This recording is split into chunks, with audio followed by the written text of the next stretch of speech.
വെച്ച് നമ്മൾ കണ്ടോട്ടെന്ന് വെച്ചിട്ട് ഫോട്ടോ വെച്ചിട്ടില്ല. ആത്മാർത്ഥമായിട്ടാണോ സഖാവെ വെച്ചത്? സത്യത്തിൽ ഉള്ളിൽ എടാ നമുക്ക് എന്നുള്ള ചോദ്യങ്ങൾക്ക് ഇല്ലേ? സത്യം പറ, നിങ്ങൾ എവിടെയെങ്കിലും പോസ്റ്റർ വെച്ചിരുന്നോ? എവിടെയെങ്കിലും ബാനർ വെച്ചിരുന്നോ? നിങ്ങൾക്ക് ദേഷ്യം ഇല്ലാതെ നിങ്ങൾ ഞങ്ങളോട് പറയണോ? കൂട്ടത്തിൽ നിങ്ങൾ പറയണില്ലേ എന്നൊക്കെ കേസിൽ, നിങ്ങൾ കേസിൽ കൊടുക്കണോ? കൂട്ടത്തിൽ നടക്കുന്ന ഐസക്കിന് പാര വെക്കുന്ന പിണറായി എന്നെ കുടുക്കിയിട്ടില്ലെങ്കിലല്ലേ അത്ഭുതമുള്ളൂ. കൂടെ നടക്കട്ടെ ഐസക്കിന് ഇല്ലേ?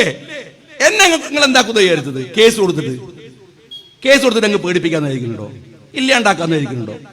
എടോ, നിങ്ങൾ ഒരു കാര്യം മനസ്സിലാക്കേണ്ടത്, ഞങ്ങളൊന്നും അടച്ചിടാൻ പറ്റിയ ജയിലൊന്നും കേരളത്തിൽ നിങ്ങൾ കണ്ടുപിടിച്ചിട്ടുണ്ടോ? മനസ്സിലാക്കിക്കോ നീ. അതിന്റെ കണ്ണൂർ സെൻട്രൽ ജയിലിൽ ഇപ്പൊ അതിന്റെ MLA ഞാനാണ്. മനസ്സിലായി എനിക്ക്? അതിനകത്ത് പോയിട്ടുണ്ട്. നിങ്ങൾ എന്നെ കൊണ്ട് അടങ്ങ് ഇട്ടാൽ ഞാൻ അവിടെ അങ്ങ് തീരുന്ന് വിചാരിക്കണമെങ്കിൽ പിണറായി വിജയനെ പോലത്തെ ഒരു വിഡ്ഢി ഈ ലോകത്തുണ്ടാവില്ല എന്ന് ഞാൻ ഉറപ്പിച്ചു പറയും. അതൊക്കെ വെറുതെയാണ്. അതൊക്കെ നിങ്ങൾ കൊള്ളാവുന്നവരെ കാണാത്തതിന്റെ കുഴപ്പമാണ്, അതിന്റെ പ്രശ്നമാണ്. ആരൊക്കെ പേടിപ്പിക്കണം? എന്താണ് പ്രതിപക്ഷ നേതാവിന് നോട്ടീസ്? ആരെ? വിജിലൻസ്. പ്രതിപക്ഷ നേതാവിന് നോട്ടീസ്. ഞാൻ ഇവിടുത്തെ ഉദ്യോഗസ്ഥന്മാരോട് പറയണം, നിങ്ങൾ പ്രതിപക്ഷ നേതാവിനെ ജയിലടക്കാൻ. അപ്പൊ പറയാണ് പത്രങ്ങളിലൊക്കെ, ആരാണ്? സ്പീക്കർ അനുമതി കൊടുത്തു എന്ന് വെച്ചാൽ ഇതെന്തോ മൂപ്പര അടിച്ചു വെച്ചിരിക്കണം. ആർക്കാ കൊടുക്കേണ്ടതെന്ന് ചോദിച്ചിട്ട്. മുഖ്യമന്ത്രിയുടെ കൈക്കാരന്റെ പണിയല്ലേ കേരളത്തിലെ സ്പീക്കർ എടുക്കുന്നത്? അതിനപ്പുറം എന്താ റോൾ ഉള്ളത്? എന്താ ഉള്ളത്? ഇതൊരു പ്രതിപക്ഷ നേതാവിന് കേരളത്തിൽ ഇതുവരെ ഒരു ഗവൺമെന്റ് ചെയ്തിട്ടുണ്ടാവും അങ്ങനെ? പ്രതിപക്ഷ നേതാവിനെ ജയിലിൽ അടക്കാൻ വേണ്ടി ഒരു മുഖ്യമന്ത്രി ഗൂഢാലോചന നടത്തുക, അതിനുവേണ്ടി ഉദ്യോഗസ്ഥന്മാർ നിന്നോടുക്കുക, ഒരു കാര്യങ്ങൾ ഉറപ്പിച്ചു വെച്ചോ? 5 മാസത്തിന്റെ ആയുസ് വെച്ചിട്ടാ കളിക്കണത്. ഈ കളിക്കണ ഉദ്യോഗസ്ഥന്മാരടക്കം ആലോചിച്ചോ? കാലം മാറും, നേരം ഇരുട്ടി വെളുക്കുന്നതുകൊണ്ട് ലോകം അവസാനിക്കൂല. അങ്ങനെ പണ്ടൊക്കെ മറന്നു പോകുന്ന ആൾക്കാരുണ്ട്. ഇപ്പൊ നല്ല ഓർമ്മയുള്ള ഞങ്ങളെ പോലത്തെ ആൾക്കാരുടെ നടക്കൂല. ഓരോന്നും ചോദിക്കും, ഓരോ കളികൾക്കും എണ്ണമിട്ട് ഉത്തരം പറയേണ്ടി വരും. ഞങ്ങൾക്കൊരു ഭയമില്ല. ഞങ്ങൾക്ക് ഭയമില്ലാത്തത് എന്തുകൊണ്ടാണെന്നാൽ ഈ പ്രതികാരത്തിന്റെ രാഷ്ട്രീയത്തെ നേരിടാൻ കഴിയുന്ന ശക്തമായ ജനപിന്തുണ ഞങ്ങളുടെ കൂടെ ഉണ്ട് എന്നുള്ളത് കൊണ്ടാണ്. നിങ്ങൾ കൊന്നു തള്ളിയിട്ടില്ലേ? ഞാൻ ഒരു കാര്യം ബഹുമാനപ്പെട്ട കേരളത്തിന്റെ മുഖ്യമന്ത്രി മനസ്സിലാക്കിക്കോ, ഇതുപോലെ ഒരു സർവനാശം ഒരു ഗവൺമെന്റിന് വന്നിട്ടുണ്ടാവില്ല, ഒരു മുഖ്യമന്ത്രിക്ക് വന്നിട്ടുണ്ടാവില്ല. അറിയോ നിങ്ങൾ നാറാന്നൊക്കെ പറഞ്ഞാല് എന്റെ സഹോദരന്മാരെ, മുനിസിപ്പാലിറ്റി കക്കൂസ് ഇതിലും ഭേദാണെന്ന്. എന്തൊരു നാറ്റമാണ് ഇങ്ങനെയുണ്ട് ഒരു ഗവൺമെന്റ് നാറല്. എന്താ നാറണെന്നറിയോ? ഒരുപാട് അമ്മമാരുടെ പ്രാർത്ഥനയുണ്ട്. മക്കൾ നഷ്ടപ്പെട്ടു പോയ, നിങ്ങൾ തല്ലി തകർത്തു കളഞ്ഞ, നിങ്ങൾ നശിപ്പിച്ചു കളഞ്ഞ ശരത്തിന്റെയും കൃപേഷിന്റെയും, ശരത്ലാലിന്റെയും കൃപേഷിന്റെയും, എന്തിന് ജീവിച്ചിരിക്കുന്ന അലൻ താഹയുടെയും ഷുക്കൂറിന്റെയും ഷുഐബിന്റെയും ഷൗക്കത്ത്, അങ്ങനെ എത്ര പേരുടെ, അസ്ലബിന്റെയും ആ അമ്മമാരുടെ കണ്ണുനീര്, പീഡിതന്റെ പ്രാർത്ഥനയുടെ മുമ്പിൽ ഒരു മറയില്ല. അറിയോങ്ങള്, അവർക്ക് താങ്ങായി നിൽക്കേണ്ട മക്കളെയാ നിങ്ങൾ കൊന്നു തള്ളിയത്. എന്തിന്റെ പേരിലാ സഖാവേ? എന്തിന്റെ പേരിലാണ്? നിങ്ങൾക്ക് എന്തിനാ മടിയുള്ളത്? ഈ എന്നെ കുറിച്ച് വലിയ ബഹളങ്ങൾ ഉണ്ടാക്കിയല്ലോ, ആ കണക്കൊക്കെ ഞാൻ കൃത്യമായിട്ട് പറയും, പറയേണ്ട രൂപത്തിൽ പറഞ്ഞു തരും. നിങ്ങൾ വേദാറുന്നാവണ്ട, മനസ്സിലായിക്കോ? നിങ്ങൾ ഇടതുപക്ഷക്കാരൻ, ഞങ്ങൾ കൃത്യമായിട്ട് പറയും. പക്ഷെ ഒരു കാര്യം ഞാൻ ചോദിക്കട്ടെ, ആ ആരവത്തിനിടയിൽ കണ്ണൂരിലെ ഒരു സഖാവ് അങ്ങ് മഹാരാഷ്ട്രയിലെ ബോംബെയിലെ ഒരു ഗുണ്ടാ സംഘത്തിന് കൊട്ടേഷൻ കൊടുക്കുക, എന്നെ ശരിയാക്കുക. അതിന്റെ വോയിസ് എനിക്ക് വളരെ യാദൃച്ഛികമായി CPM-ന്റെ ഗുണ്ടകളുടെ പടലപ്പണക്കത്തിനിടയിൽ എന്റെ കയ്യിൽ കിട്ടുക. ഞാനത് പോലീസിനെ ഏൽപ്പിക്കാം. അവന്റെ പേര് നിങ്ങൾക്കറിയാം, ഞാൻ അത് ആവർത്തിച്ചൊന്നും പറയണില്ല. പാപ്പിനിശ്ശേരിയിലെ ഒരു ചെറുപ്പക്കാരൻ 2 തവണ കോടതി അവന്റെ ജാമ്യാപേക്ഷ തള്ളി. അവനെ പിടിച്ചോ പോലീസ്? അവനെ പിടിച്ചോ? നിങ്ങൾ മനസ്സിലാക്കേണ്ട കാര്യം, ഇവൻ ബോംബെയിലെ ഗുണ്ടാ സംഘത്തോട് പറയൻ ഒരാളെ തട്ടണം കൂളായിട്ട്. അപ്പൊ ഇവൻ ചോദിക്കാണ്, ഒരു 10 ലക്ഷം റുപ്യ പോരെ? അപ്പൊ ഓല് പറയാണ്, ഇത് കോയിനെ കൊല്ലാനൊന്നല്ലല്ലോ, എന്നാ പിന്നെ 25 ലക്ഷം റുപ്യ. എന്റെ ജീവന് വില പറയാണ് ഈ പന്ന സഖാക്കള്. നിങ്ങൾ മനസ്സിലാക്കണം, ഒരു മനുഷ്യനെ കൊല്ലാനാണ്. അറിയോ? ഒരു മനുഷ്യനെ കൊല്ലാൻ കൊട്ടേഷൻ കൊടുക്കുക. അവനെ പിടിച്ചോ നിങ്ങൾ? ഇപ്പോഴും പോലീസ് അന്വേഷിക്കണില്ലേ? 2 തവണയും കോടതി അവന്റെ മുൻകൂർ ജാമ്യാപേക്ഷ തള്ളിയത്. ഞാൻ നിങ്ങളോട് ചോദിക്കുന്നത്, ഇങ്ങനെയാണോ രാഷ്ട്രീയ പ്രവർത്തനം? ഞാൻ പറഞ്ഞത് എന്റെ അഭിപ്രായം ശരിയാണ് എന്നോ അല്ലെങ്കിലോ എന്നോട് ഡിബേറ്റ് ചെയ്യാൻ നിങ്ങൾ വരണ്ടേ? ആളെ കൊന്നു തീർക്കലാണോ? അതാണോ രാഷ്ട്രീയം? നിങ്ങൾ ഗുണ്ടകളെ പറഞ്ഞു വിട്ടിട്ട് ആളുകളെ കൊല്ലിക്കുന്ന ഈ രാഷ്ട്രീയത്തിന്റെ പേരെന്താണ്? സഖാക്കൾ പറ. എന്നിട്ട് രാജ്യത്ത് വന്ന് കോളിനോ സ്റ്റീരിയം ചിരിച്ചിട്ട് ഇപ്പൊ എന്ത് പറഞ്ഞാലും ചോദിക്കാണ്, നിങ്ങൾ സ്വർണ്ണക്കടത്ത് നടത്തിയില്ലേ? അപ്പൊ ചോദിക്കാണ്, കിറ്റ് കിട്ടിയില്ലേ? അതാണ്.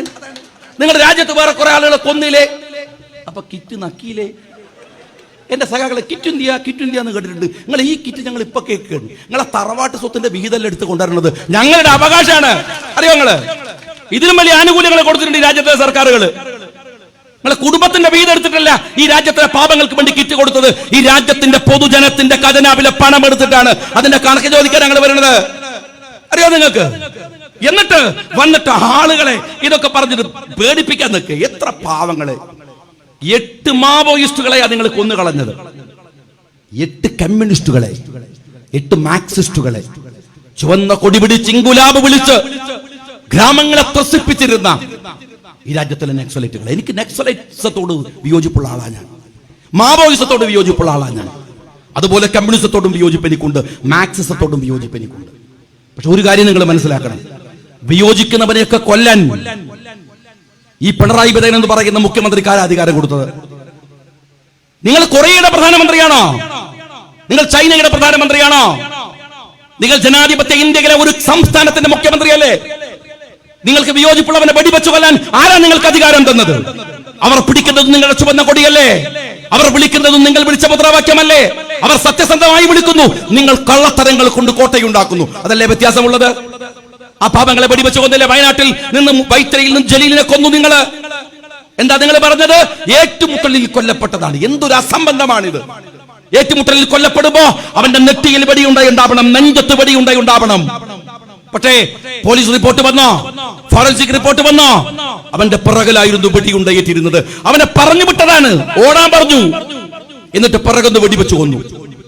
കേരളത്തിൽ സ്വർണ്ണക്കടത്തിന്റെ വാർത്തകൾ നിറഞ്ഞു നിൽക്കുമ്പോ, മുഖ്യമന്ത്രിയുടെ ഓഫീസ് സംശയത്തിന്റെ നിഴലിൽ നിൽക്കുമ്പോ രക്ഷപ്പെടാൻ വേണ്ടി നിങ്ങൾ ചെയ്തതെന്താണ്? കഴിഞ്ഞ 2 ആഴ്ച മുമ്പ് വേറെ ഒരു മാവോവാദിയെ നിങ്ങൾ മേപ്പാടിയിൽ വെച്ച് വെടിവെച്ചു കൊന്നു. നിങ്ങൾ പറഞ്ഞു ഏറ്റുമുട്ടൽ. ഇതെന്ത് ഏറ്റുമുട്ടലാണോ? പുറകിൽ വെടികൊള്ളുന്നത് ഏതു തരം ഏറ്റുമുട്ടലിന്റെ ഭാഗമാണ്? അവന്റെ നെഞ്ചിലല്ലേ കൊള്ളേണ്ടത്? അവന്റെ മുഖത്തല്ലേ കൊള്ളേണ്ടത്? ഈ കമ്മ്യൂണിസ്റ്റുകളെ വെടിവെച്ചു കൊന്നു നിങ്ങള്. അലന്റെയും താഹയുടെയും, അലന്റെ പിതാവ് താഹയുടെ പിതാവ് മത്സരിക്കുന്നുണ്ട് അവിടെ CPM-നെതിരായി കോഴിക്കോട് കോർപ്പറേഷനിൽ. നിങ്ങൾക്ക് വേണ്ടി മുദ്രാവാക്യം വിളിച്ചു നടന്ന SFIയുടെ പേരിൽ ഈ രാജ്യത്ത് നിറഞ്ഞു നിന്നിരുന്ന 2 ചെറുപ്പക്കാരെ അവർ തീക്ഷണമായി സംസാരിക്കുന്നു എന്നതുകൊണ്ട്, അവരിവിടുത്തെ സഖാക്കളെ പോലെ ഇങ്ങനെ എന്താണ് ഈ പിണറായി തമ്പുരാന്റെ മുമ്പിൽ ഓച്ചാനിക്കുന്നില്ല എന്നതുകൊണ്ട്, ഒരു ശക്തമായ കമ്മ്യൂണിസ്റ്റുകാർ എന്ന നിലക്ക് തങ്ങളുടെ വിയോജിപ്പുകൾ സൂചിപ്പിക്കുന്നു എന്നതുകൊണ്ട് അവരെ നിങ്ങൾ UAPAയിൽ ചാർത്തിയിട്ട് അവരെ നിങ്ങൾ കുടുക്കുകയാണ് ചെയ്തത്. ഞാൻ എന്റെ കമ്മ്യൂണിസ്റ്റ് സുഹൃത്തുക്കളോട് പറയുന്നു, നിങ്ങൾ 4.5 കൊല്ലമായി ഭരിക്കുന്നു. ഇനി നിങ്ങൾക്ക് എന്തിനാ സമയമുള്ളത്? പറഞ്ഞോ. നിങ്ങൾ ഏത് പ്രൊജക്ട് രാജ്യത്ത് കൊണ്ടുവരാനാണ് നിങ്ങൾക്ക് സമയമുള്ളത്? ഒരു പണിയും കൊണ്ടുവരാൻ കഴിയില്ല. 4.5 കൊല്ലം കൊണ്ട് നിങ്ങൾ കൊണ്ടുവന്ന ഒരു പദ്ധതി പറയണം. ഉമ്മൻചാണ്ടിയുടെ ഗവൺമെന്റിന്റെ ഒരുപാട് കാര്യം പറയാം. കൊച്ചി മെട്രോ മുതലുള്ള 100 കൂട്ടം കാര്യങ്ങൾ ഞങ്ങൾ പറയാം. ഒരൊറ്റ പ്രൊജക്ട് 4.5 കൊല്ലത്തിനിടയിൽ കൊണ്ടുവന്നത് ഈ കിറ്റ് അല്ലാതെ. അതാണല്ലോ നിങ്ങൾ വേറെ ഒന്നും ഇല്ലാത്തോണ്ടല്ലോ കിറ്റ് പറയുന്നത്. വേറെ ഒന്നുമില്ല നിങ്ങൾക്ക് ഉറപ്പുള്ളതുകൊണ്ടല്ലേ കിറ്റ് പറയുന്നത്. എന്താണ് ഒരു ഗവൺമെന്റ് 4.5 കൊല്ലം കൊണ്ട് ചെയ്തത്? പറഞ്ഞോ. നിങ്ങൾ ഒരു പദ്ധതി പറ. ഉടനെ പറയും കേരയിൽ, K-ഫോൺ. സഖാവേ, ആളെ പറ്റിക്കുന്ന പഴയ കാലം നല്ലത്. കേരളിന് കേന്ദ്ര അനുമതി ഉണ്ടോ? K-ഫോണിന് കേന്ദ്ര അനുമതി ഉണ്ടോ? ഇല്ലല്ലോ. ഞാൻ ഈ സംസാരിക്കുന്ന നിമിഷം വരെ ഇല്ല. എന്നാൽ നിങ്ങൾ വളരെ മനോഹരമായ എന്താണ് വിഷ്വൽ ഇമ്പാക്ട് ഉണ്ടാക്കിയിരിക്കുകയാണ്. എന്നിട്ട് കാണിച്ചിട്ട് പറയാൻ കേരയിൽ എവിടെ വരും? കേന്ദ്ര അംഗീകാരമില്ലാതെ കേരയിൽ കൊണ്ടുവരാൻ നിങ്ങൾക്ക് എന്ത് അധികാരമുള്ളത്? കൊണ്ടുവരാൻ കഴിയോ? നിങ്ങൾ ആളെ പറ്റിക്കുക മാത്രമല്ല, കേരളിന്റെ പേരിലും K-ഫോണിന്റെ പേരിലും കൺസൾട്ടൻസിക്ക് നിങ്ങൾ കൊടുത്തത് കോടികളാണ്. അത് പിണറായി വിജയന്റെ മക്കൾ മുതൽ പല ആളുകളുമുണ്ട്. കോടികൾ കൊടുത്ത് കൺസൾട്ടൻസിയെ നിങ്ങൾ വെച്ചു കഴിഞ്ഞു. ആ പണം നിങ്ങൾ സ്വരൂപിച്ചു കഴിഞ്ഞു. ആ പണം നിങ്ങൾ വാങ്ങുന്നത് അല്ലെങ്കിൽ അതിന്റെ കമ്മീഷൻ നിങ്ങൾ പറ്റിക്കഴിഞ്ഞു. കേരളയിൽ വരാൻ നിങ്ങൾ കേന്ദ്രത്തിന്റെ അനുമതി വാങ്ങിയോ? ഇല്ല. K-ഫോൺ കൊണ്ടുവരാൻ നിങ്ങൾ കേന്ദ്രത്തിന്റെ അനുമതി വാങ്ങിയോ? ഇനി ഒരൊറ്റ കാര്യം ഞാൻ ചോദിക്കട്ടെ. ഈ ചുരത്തിന് ബദൽ ഒരു തുരങ്കമുണ്ടാക്കുമെന്നാണ് നിങ്ങളുടെ പുതിയ രസകരമായ വാഗ്ദാനം. ആയിക്കോട്ടെ, ഒരു തുരങ്കമുണ്ടാക്കുമ്പോ കോമൺ സെൻസ് എന്ന് പറഞ്ഞൊരു ഇവിടെ ഈ വെള്ളമുണ്ട പഞ്ചായത്തിൽ ഒരു ഇടവഴി ഉണ്ടാക്കും, ഒരു റോഡ്. അതിന് ആ റോഡ് ഇങ്ങനെ പോകുമ്പോൾ ഒരു സ്ഥലത്ത് അങ്ങ് നിൽക്കും. അപ്പൊ പറയാണ് അവിടുന്ന് അങ്ങോട്ട് ഇന്നാളുന്ന ബിലാൻ ഖാന്റെ അല്ലെങ്കിൽ അഹമ്മദ് ഖാന്റെ സ്ഥലമാണ്, ആ സ്ഥലം എടുക്കാൻ പറ്റൂല. അപ്പൊ അയാൾ പറയും ഞാൻ വിട്ടുകൊടുത്തല്ലോ. അവരങ്ങനെ വിട്ടുകൊടുത്താൽ പോരാ, റിലിംഗ്വിഷ്മെന്റ് ഫോമില് ഒപ്പിട്ട് പഞ്ചായത്തിന്റെ സ്വത്തായി അത് രേഖപ്പെടുത്തിയതിനു ശേഷമല്ലാതെ ആ ഇടപെടിയിൽ 10 രൂപയുടെ കല്ലിടാൻ നിങ്ങൾക്ക് അനുമതിയില്ല. പഞ്ചായത്തിലില്ലേ നാട്ടുകാരുടെ റോഡ് ഞങ്ങൾക്ക് പോകാൻ സ്വത്തിന്റെ ഉടമ സമ്മതിച്ചതാണ്, നിങ്ങൾ തൽക്കാലം നടന്നോളി പറഞ്ഞതാണ്, എഗ്രിമെന്റ് തരാന്ന് പറഞ്ഞതാണ്. നോ, ഒരു സാധ്യതയില്ല. നിങ്ങൾ പഞ്ചായത്തിൽ റിലിംഗ്വിഷ്മെന്റ് ഫോം ഒപ്പിട്ട് കൊടുത്ത് അത് പഞ്ചായത്തിന്റെ അസറ്റാക്കി മാറ്റണം, എന്നാലേ അവിടെ 10 രൂപയുടെ കല്ലിടാൻ പറ്റും. ഇതൊരു പഞ്ചായത്തിലെ ഇടപെടിന്റെ പ്രശ്നമാണ്. നിങ്ങൾ ഈ തുരങ്കപാതക്ക് കേന്ദ്രത്തിലെ പരിസ്ഥിതി വകുപ്പിന്റെ അംഗീകാരം വാങ്ങിയോ? നടപടിക്രമങ്ങൾ നടത്തിയോ? പിന്നെ എന്തിനാണ് ഒരു തെരഞ്ഞെടുപ്പിന്റെ മുമ്പിൽ 5 മാസം തികച്ചില്ലാത്തവർ മുമ്പിൽ വന്നിട്ട് പറയാണ് ഞങ്ങൾ തുരങ്കം ഉണ്ടാക്കും? നിങ്ങൾ ഗർത്തമുണ്ടാക്കുന്നത് നല്ലതാണ്, ഒളിച്ചിരിക്കാൻ പറ്റും. 5 മാസം കഴിഞ്ഞാൽ മിക്കവാറും എല്ലാത്തിനും ആള് പിടിക്കാൻ വരുന്നതുകൊണ്ട് ഒളിച്ചിരിക്കാൻ നല്ലതാണ്, അല്ലാതെ തുരങ്കം ഉണ്ടാക്കാൻ പോണില്ല. ആളുകളെ പറ്റിക്കണ ഈ ജാതി ഏർപ്പാടൊന്നും ദയവ് ചെയ്ത് ഒരു ഗവൺമെന്റ് നാട്ടുകാരോട് പറയരുത് എന്നേ ഞാൻ പറയുന്നുള്ളൂ. അതുകൊണ്ട് ഞാൻ തരുവണയിലെ ജനങ്ങളോട് പറയുന്നത് ഉത്തരവാദിത്ത ബോധത്തോടെ നിർവഹിക്കേണ്ട ഒരു ഒരു ഒരു വോട്ടാണ് ഇത്തവണത്തേത്. പിന്നെ ഒരു പ്രശ്നം നമുക്ക് സത്യത്തില് ഈ ഗവൺമെന്റിനോടുള്ള വെറുപ്പൊക്കെ വിചാരിച്ചു നോക്കുമ്പോ നമുക്ക് മറ്റേ വോട്ടിംഗ് മെഷീനാണ്, അതിന്റെ ഒരു പ്രശ്നമുണ്ട്. പണ്ടത്തെ സീലായിരുന്നു നല്ലത്, എന്നാ പിന്നെ നടുപ്പുറത്ത് കുത്താന്നുള്ള ഊക്കിലങ്ങ് കുത്തണമായിരുന്നു. ഈ ഹലാക്ക് തീരട്ടെ എന്ന് വിചാരിച്ചുള്ള കുത്തുകുത്തേണ്ട തെരഞ്ഞെടുപ്പാണിത്. ഇത് അവസാനിപ്പിക്കാനുള്ള ബാധ്യതയുണ്ട്. ഈ തെരഞ്ഞെടുപ്പ് ഒരു സൂചനയാണ്. ചെയ്തു വച്ച തോന്നിവാസങ്ങൾക്ക് തരുവണക്കാരന്റെ പിൻബലമുണ്ടോ? കാട്ടിക്കൂട്ടിയ നെറികേടുകൾക്ക് തരുവണക്കാരന്റെ പിൻബലമുണ്ടോ? വെള്ളമുണ്ടക്കാരന്റെ പിൻബലമുണ്ടോ? വയനാട്ടുകാരന്റെ മലയാളികളുടെ പിൻബലമുണ്ടോ? അതിനാണ് യെസ് നോ എന്ന് പറയേണ്ടത്. മത്സരിക്കുന്ന സ്ഥാനാർത്ഥി അല്ല വിഷയം, കാണുന്ന ചിഹ്നങ്ങളുമല്ല വിഷയം. ഈ ഗവൺമെന്റിനോടുള്ള വിയോജിപ്പ് എന്താണ്? ആ വിയോജിപ്പിനെ കൃത്യമായി കേന്ദ്രം ഭരിക്കുന്ന നരേന്ദ്രമോദിയുടെ ഫാക്സിസത്തിനെതിരെ, കേരളം ഭരിക്കുന്ന പിണറായി വിജയന്റെ മനുഷ്യത്വരഹിതമായ മാക്സിസത്തിനെതിരെ, അതിനാണ് വോട്ട്. ആ വോട്ട് ശക്തമായി വിനിയോഗിക്കാനാണ് മറ്റെല്ലാ ധാരണകളെയും മാറ്റിവെച്ചുകൊണ്ട് നിങ്ങൾ ഉറപ്പിക്കേണ്ടത്. അതിനെ ചോദിക്കാൻ വന്നാൽ, അതിനെ തടയാൻ വന്നാൽ വേറെ ഏതെങ്കിലും തരത്തിലുള്ള വർത്തമാനങ്ങൾ പറഞ്ഞല്ല തെരഞ്ഞെടുപ്പ് രാഷ്ട്രീയത്തെ നിങ്ങൾ സമീപിക്കേണ്ടത്. അതല്ല ഉത്തരവെന്ന് പറയുന്നത്. ഞങ്ങൾ ചോദിക്കുന്ന ചോദ്യങ്ങൾക്ക് മറുപടി ഉണ്ടോ? ഞാൻ നിയമസഭയിൽ പറഞ്ഞ കാര്യങ്ങളുണ്ട്. ഞാൻ പറഞ്ഞു രക്തബന്ധു. നിങ്ങൾക്ക് വേദനയുണ്ടാക്കിയ രണ്ടാമത്തെ പ്രയോഗം രക്തബന്ധു എന്ന് ഞാൻ പറഞ്ഞു എന്നാണ്. ഞാൻ ചോദിക്കട്ടെ, ഞാൻ പറഞ്ഞു, ഞാൻ അതിൽ ഉറച്ചു നിൽക്കുന്നു.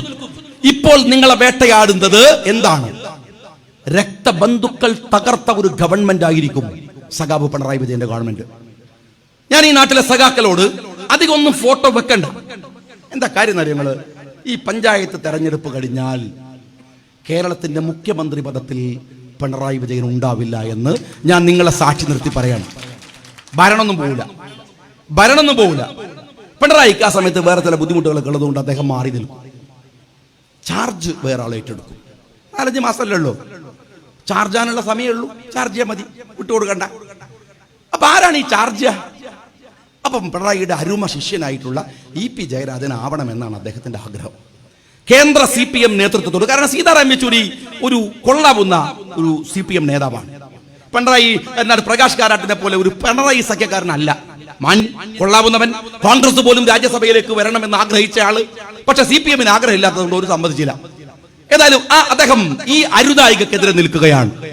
പിണറായിയോട് പറഞ്ഞു മുഖ്യമന്ത്രി പദം മാറണം. ഉടനെ അദ്ദേഹം പറഞ്ഞു EP ജയരാജൻ മുഖ്യമന്ത്രി പദത്തിലേക്ക് ചാർജ് വരട്ടെ. ഉടനെ കൊടിയേരി വന്നിട്ട് എന്താ ചെയ്ത കാര്യങ്ങള്? ഒറ്റ വീശാണ്. EP ജയരാജന്റെ മഹാരാഷ്ട്രയിലെ ഭൂമി ഇടപാട് കൃത്യമായ ഡാറ്റ ചോർത്തി കൊടുത്തു പത്രക്കാർക്കും നാട്ടുകാർക്കും.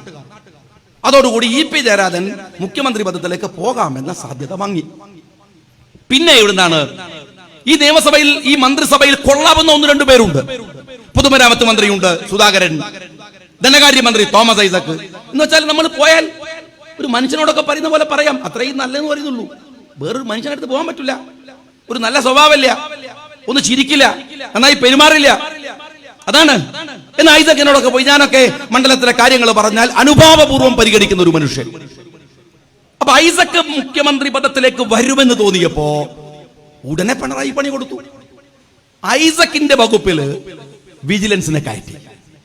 ഞാൻ തരുപടയിലെ സാമാന്യ ബോധമുള്ള സഖാക്കളോട് ചോദിക്കട്ടെ, ഈ അവസാന തെരഞ്ഞെടുപ്പ് ഘട്ടത്തില് ഒരു മന്ത്രിയുടെ വകുപ്പിലേക്ക് മുഖ്യമന്ത്രിയുടെ കീഴിൽ മാത്രമുള്ള വിജിലൻസ്, കേന്ദ്രമൊന്നുമല്ല, ഇഡി ഒന്നുമല്ല, മുഖ്യമന്ത്രി പിണറായി വിജയൻ വിളിച്ചു പറഞ്ഞാൽ മാത്രം ചലിക്കുന്ന വിജിലൻസ് എന്തിനാണ് ഈ ഫിനാൻസ് ഡിപ്പാർട്ട്മെന്റിന്റെ വകുപ്പിനകത്ത് കയറിയത്?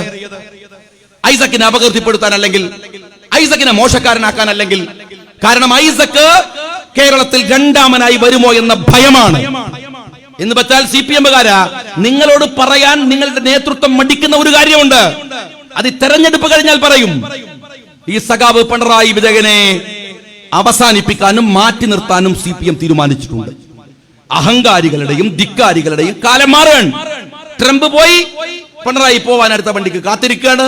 മോദിനെയും കൂടി പറഞ്ഞാൽ അത്യാവശ്യം ലോകം രക്ഷപ്പെട്ടു വരാനുള്ള സാധ്യത ഏറെക്കുറെ ഉണ്ട് എന്ന് ഞാൻ ആദ്യം പറഞ്ഞത് ഞാൻ അവസാനം കൂടെ പറയാണ്. അതുകൊണ്ട് തീരുകയാണ്, അവസാനിക്കുകയാണ്. നിശ്ചയദാർഢ്യത്തോടെ ഈ തെരഞ്ഞെടുപ്പിനെ നേരിടുക. ഇവരുടെ പകപോക്കൽ രാഷ്ട്രീയത്തെ മുഴുവൻ നിരാകരിക്കുക. ശക്തമായ നിലപാടുകളെ കൊണ്ട് ഈ തെരഞ്ഞെടുപ്പിനെ ജാജ്വല്യമാക്കാൻ കഴിയുന്ന ഒരു മുന്നേറ്റത്തിനാണ് നിങ്ങൾ നേതൃത്വം കൊടുക്കേണ്ടത്.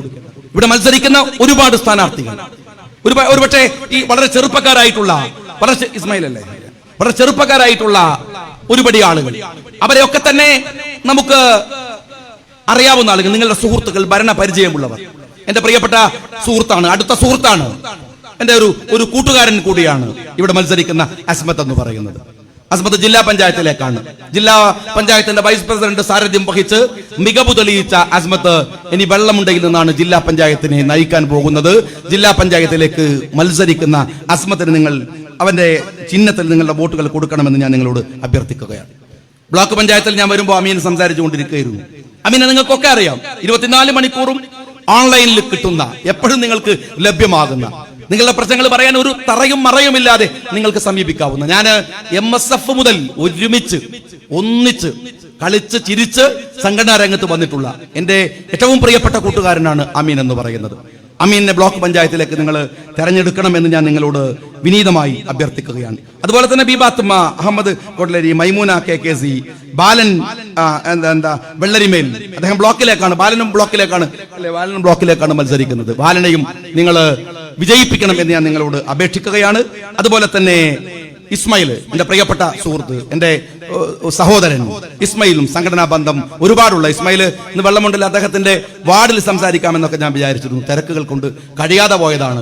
ഇസ്മായിലിനെയും വമ്പിച്ച വോട്ടിന് ജയിപ്പിക്കാൻ നിങ്ങൾ അദ്ദേഹത്തിന്റെ കൂടെ, അദ്ദേഹത്തിന്റെ തെരഞ്ഞെടുപ്പ് പ്രചാരണങ്ങളിലും വോട്ട് ചെയ്യാനും ഒക്കെ ഉണ്ടാവണം എന്ന് ഞാൻ അഭ്യർത്ഥിക്കുന്നു. പ്രിയപ്പെട്ട നിസാർ, മണ്ഡലം മുസ്ലിം ലീഗിന്റെ പ്രസിഡന്റ് കൂടിയായിട്ടുള്ള നിസാർ ഇവിടെ വേദിയിൽ കുറച്ച് വൈകിട്ടാണ്, ഞാൻ സംസാരത്തിന് ഇടയിൽ പറയേണ്ടെന്ന് കരുതിയാണ് അദ്ദേഹം ബഹുമാനനായ, പിന്നെ ഞാൻ എപ്പോഴും പറയാറുണ്ട്, എനിക്ക് രാഷ്ട്രീയത്തില് വയനാട്ടിൽ നിന്ന് ഉയർന്നു പോകുമ്പോൾ ശക്തിയും കരുത്തും ധൈര്യവും സ്ഥൈര്യവും ഒക്കെ തന്നിട്ടുള്ള പ്രിയപ്പെട്ട മമ്മൂട്ടിക്ക് അല്ലാഹു അദ്ദേഹത്തിന്റെ പരലോക ജീവിതം സുഖപ്രദമാക്കി കൊടുക്കുമാറാവട്ടെ. മമ്മൂട്ടിക്ക് ശേഷം സംഘടനാ രംഗത്ത് അതിന്റെ സാരഥ്യം ഏറ്റെടുത്തു കൊണ്ടുവന്ന നിസാർ ഒക്കെ ഇവിടെ ഉണ്ട്. ഞാൻ അതുകൊണ്ട് ദീർഘമായിട്ട് സംസാരിക്കുന്നില്ല.